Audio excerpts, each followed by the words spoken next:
আলু দিয়ে এত সুন্দর আলু চিলি বা চিলি পোটাও হয় আপনাদের জানা আছে?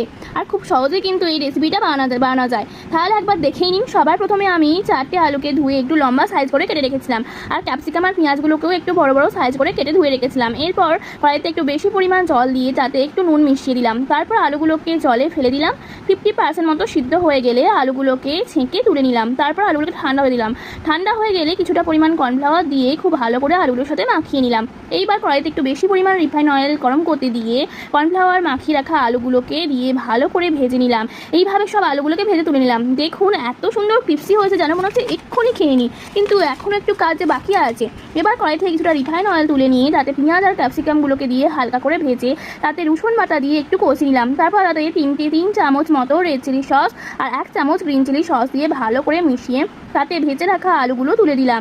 তারপর তাতে একদম অল্প একটু জল দিয়ে 5 মিনিট ফুটিয়ে নিলাম। তারপর ঠান্ডা হয়ে গেলে